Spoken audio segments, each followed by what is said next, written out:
สวัสดีFC ทุกคนเด้ออันนี้เป็นหาดทรายขาวเมืองสังทองนะตอนนั้นจะเป็นฝั่งไทยนี่พาลูกๆมาในหนึ่งบรรยากาศยามแรงมีฝนตกนะฝนจะตกนะยิบนะยับอากาศถือว่าดีจะตกปลานะลองเรือหาปลาช่วงนี้น้ำกำลังขึ้นแดดเนาะฝนทางเหนืออาจจะตกแห้งแดดเบิ่งนี่เจ้าหาปลานี่งามหาดทรายขาวมีแต่ทรายล้วนๆนี่หาดทรายขาวสังทองเด้อเมืองสังทอง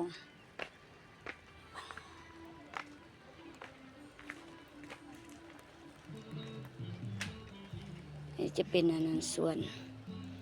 ว่าเป็นส่วนนะคือต้นซัมซาเกิดแบบธรรมชาติบรรยากาศดีนั่งเล่น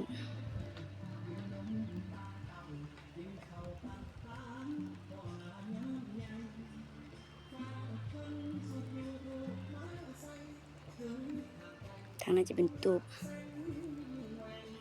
ทางตูบ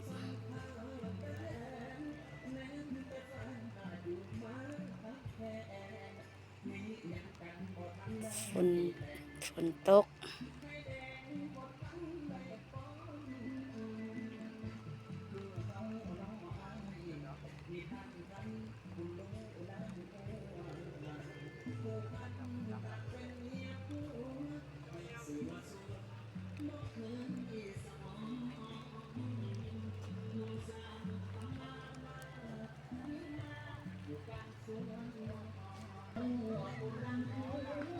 บนนั่งดิน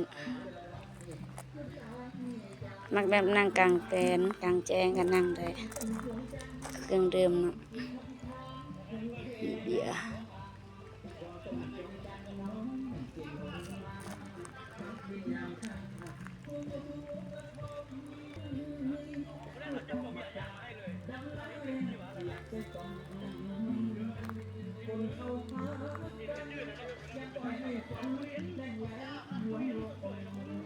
บรรยากาศดีผู้ใดว่างๆก็มานั่งเล่นชมวิวนั่งฟังเพลงกินข้าวยำแรงโอเคขอบใจทุกคนที่เข้าเบิ่งเข้าติดตามเด้อเดี๋ยวบายบ